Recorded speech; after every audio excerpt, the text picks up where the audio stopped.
Hi കൂട്ടുകാരെ, എന്തൊരു ഭംഗിയല്ലേ ഈ പാടം ഇങ്ങനെ കാണുന്നത് തന്നെ. എന്തൊരു രസമാണ്.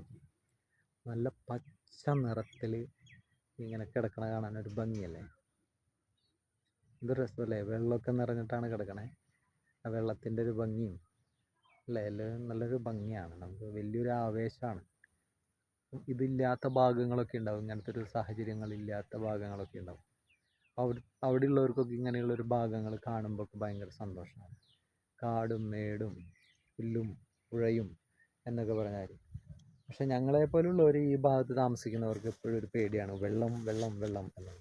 നിങ്ങളൊന്ന് നോക്കിയാൽ വെള്ളം നിൽക്കുന്ന ഭാഗം കണ്ടോ. ഇപ്പോൾ പറമ്പിലേക്ക് കയറി എന്ന് വേണമെങ്കിൽ പറയാം. അതിലാണ് വെള്ളം നിൽക്കണേ.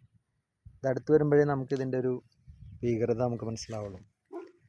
അപ്പം ഇത് തൃശ്ശൂർ ജില്ലയിലെ അന്തിക്കാട് കോൾപ്പടവ് ഭാഗമാണ് ഈ കാണുന്നത്.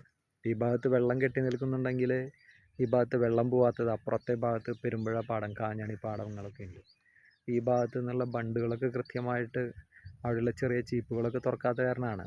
അപ്പോൾ അവിടുത്തെ പ്രശ്നം അപ്പുറത്ത് കൃഷി, വീടുകളിൽ വെള്ളം കയറും, അങ്ങനെയുള്ള പ്രശ്നങ്ങളാണ്. പക്ഷെ ഇവിടെയും വീടുകളിൽ വെള്ളം കയറുന്നുണ്ട്. അപ്പോൾ അങ്ങനെ ഒരു വെള്ളാത്തൊരു അവസ്ഥയിലാണ്. അപ്പോൾ നമ്മൾ പലപ്പോഴും സംശയിക്കുന്നത് ഇനി 2018 വീണ്ടും വരുമോ എന്നുള്ളതാണ്. കാരണം പ്രകൃതി ദുരന്തങ്ങൾ മലയാളിക്ക് ഇങ്ങനെ വന്നുകൊണ്ടിരിക്കുകയാണ്. 2018 അല്ലേ എന്ന് തോന്നുന്നു.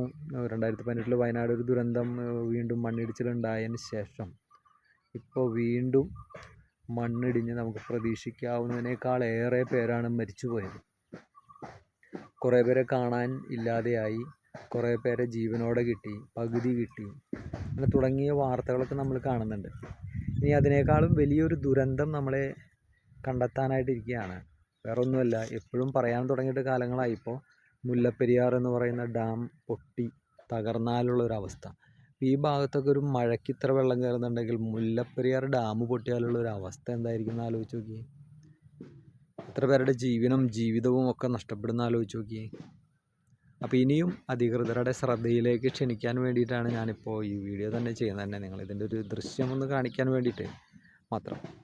മുല്ലപ്പെരിയാറിന് ഒരു തീരുമാനമെടുക്കേണ്ടത് അത്യാവശ്യമായിട്ട് കഴിഞ്ഞു. ഇത് നമുക്ക് തരുന്ന ഒരു മുന്നറിയിപ്പാണ് ഇപ്പോൾ വയനാടുണ്ടായിട്ടുള്ള ഒരു ദുരന്തം.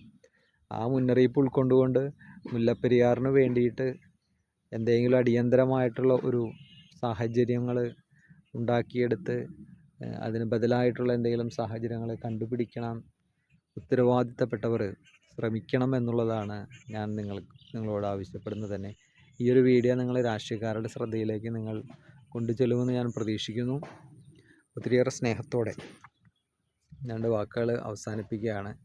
ഇനിയും ഒരു ഭീകരത നമ്മൾ സൃഷ്ടിക്കാതിരിക്കാൻ വേണ്ടി നമുക്ക് ഒന്നായിട്ട് അണിചേരാം. ഒപ്പം വയനാടിൻ്റെ ദുഃഖത്തിൽ പങ്കുചേർന്നുകൊണ്ട് ഞാൻ എൻ്റെ വീഡിയോ അവസാനിപ്പിക്കുകയാണ്.